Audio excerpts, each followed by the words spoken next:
Kujuta ette, et lähed kohvikusse ja küsid ettekandjalt. Palun üks kohvi. Ettekandja vaatab sulle nõutult otsa ja küsib, aga millist?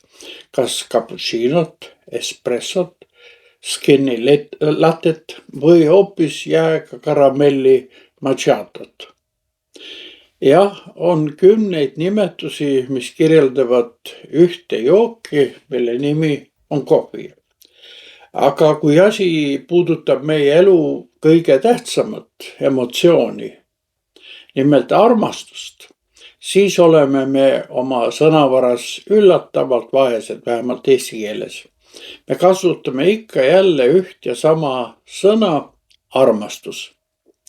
Vana-Kreeka filosoofid oleksid meie kaasaegsest keelekasutusest lausa üllatunud.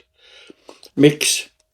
Sest nad teadsid midagi, mille meie oleme unustanud.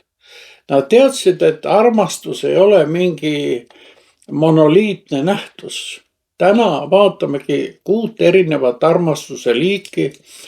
Nende eristuste mõistmine võib muuta meie suhteid ja seda, millisena me iseennast näeme. Kõigepealt meile võib-olla kõige tuttavam ja see on kreeka keeles siis eros, kirg, kui sõna-sõnalt tõlkida. See on see, mida kaasa kõige rohkem otsib ja ka müüb. Eros sai oma nime viljakus jumalanna järgi ja see tähistab seksuaalset kirge ja iha. See on pime armumise tunne. Kuid siin on siiski ka konks. Kui me tänapäeval idealiseerime erost, siis muistsed kreeklased ei näinud seda alati positiivse tundena. Eros oli nende jaoks ka ohtlik ja irratsionaalne. See võis sind vallata nii, et kaotasid kontrolli enda üle. Pole ilmselt juhus seegi, et Uues Testamendis me seda sõna ei leia. On huvitav paradoks, et just see kontrolli kaotus, mis kreeklasi hirmutas, on ka seal paljude jaoks ihaldatud eesmärk. Me kujutleme ette, et armastus on alles siis tõeline, kui jalad muutuvad nõrgaks. Kuid kas ühest leegist piisab, et hoida terve elu soojana? Nüüd 2 järgmist tüüpi, see on siis fiilia ja luudus, sõprus ja mäng. Vaatleme neid. Kui eros on nagu tuli, siis teist armastuse liiki võiks võrrelda vundamendiga. See on fiilio, sügav sõprus.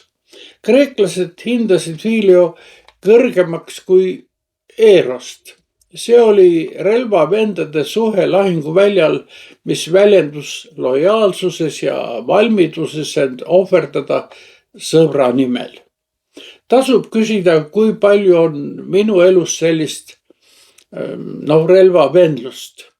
Meil on arvukad sõpru Facebookis ja jälgijaid Twitteris, kuid muistsetele kreeklastele oleksid sellised pealiskaudsed sõprussuhted kindlasti arusaamatud, sest neis suhetes puudub tõeline tähendus. Ja siit jõuame 3. armastuse mõisteni, see on siis luudus, see on mänguline armastus. See sisaldab flirti ja võib-olla isegi narrimist suhete alguses. Kuid see võib olla ka tunne, kui sa viskad lihtsalt sõpradega nalja.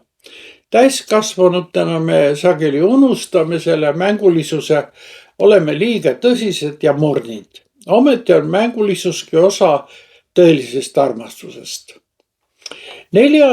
tüüp, see oleks siis pragma ehk selline küps armastus. Kui kirg ja mängulisus ei kesta kaua, see siis on oluline ka pragma, see on pikaajaline küps armastus, sügav mõistmine, mis tekib kaua koos elanud abielupaaride vahel. Pragma ei ole armumine, vaid nagu psühhoanalüütik Erich Fromm ütleb, armastuses seismine või püsimine. See tähendab kompromisse, kannatlikkust ja tolerantsust. See sisaldab soovi mitte ainult olla armastatud, vaid ka armastust jagada. Olgu öeldud, et Uues Testamendis on kasutatud siin mõistet storge või selle tuletist filostorgos, mis tähistab loomu pärastpoole hoidu ja turvatunnet pereliikmete vahel. See kirjeldab eelkõige siis vanemate ja laste vahelist armastust. Ja viienda armastuse liigina võiksime nimetada siis juba teoloogiliselt ja kristlikult väga niisugust laetud mõistet ja see on agape. Oma kasu püüdmatu armastus, see on armastus, mis laieneb kõigile inimestele, olgu nad pereliikmed, kolleegid või võõrad ja sõltumatult nende välimusest või nende saavutustest. See on nagu ühtlaselt seda nagu madalamalt seismalt inimest isegi nagu tõstev, esile tõstev armastuse liik. C.S. Lewis nimetab seda kinkivaks armastuseks. See on kaastunne ja empaatia. Just seda sõna kasutab piibel Jumala armastuse kirjeldamiseks inimeste vastu. Sellise universaalselt armastava lahkuse mõtte leiame ka Theravada budismis. Kahjuks näitab statistika, et selline empaatiavõime on viimastel aastakümnetel järsult langenud. See suundumus väljendub sotsiaalmeedia polariseerumises, inimeste võõrandumises ja üksinduses keset suurlinnade kivikõrbe. Ometi on just agape see liim, mis hoiab ühiskonda koos. Ja viimaks tuleb kuues armastuse vorm philautia ehk enesearmastus. Kreeklased eristasid tegelikult siin kahte tüüpi enesearmastust. Üks oli siis nartsissm, see on siis eneseimetlus ja rikkuse tagaajamine, seda vaadeldi haiglase nähtusena, kuid teist enesearmastuse vormi vaadeldi terve inimese tunnusena. Philautia mõte on lihtne, kui sa meeldid iseendale ja tunned end turvaliselt, on sul rohkem armastust, mida teistega jagada. Või nagu Aristoteles ütles, kõik sõbralikud tunded teiste vastu on inimese tunnete pikendus iseenda vastu. Miks need eristused peaksid meie jaoks kuidagi olulised olema? Põhjus on see, et me oleme ikka veel sõltuvad moodsast romantilise armastuse kujutlusest. Me loodame leida selle ühe ja ainsa hingesugulase, kes rahuldaks kõik meie emotsionaalsed vajadused. Me ootame, et see üks inimene oleks meie parim sõber, meie kirglik armsam, meie mängukaaslane ja meie elukaaslane ja seda kõike ühe korraga. Kui tahad oma armastuses pettuda, siis see ongi pettumise retsept. Kui me ootame oma partnerilt täiuslikkust, siis heidame ta kohe ka kõrvale, kui ta ei suuda pakkuda kõiki armastuse variante korraga ja kohe. Kuid sinu abikaasa ei ole kindlasti Šveitsi armee nuga, mis suudab täita kõiki su elu vajadusi. Antiik-kreeka keeleline sõnum on aga vabastav. Ära otsi kõike ühest kohast.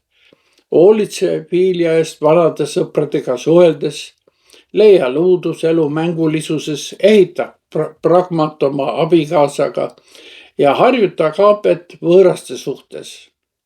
Majanduslikus keeles väljendatuna võiks öelda, et peaksid oma armastuse portfelli nii-öelda hajutama või laiendama. Mõtle hetkeks selle üle, kui palju neid kuute armastust su elus praegu on. Võimalik, et avastad, sinus on palju rohkem armastus inimeste ja elu vastu, kui arvad. On aeg tuua need 6 sõna meie sõnavarasse ja mõttemaailma. Kui isegi kohvi väärib oma sõnavara. Kui palju enam siis armastus, millest oleneb pere ja ühiskonna saatus. Aga seniks järgmiste kohtumisteni.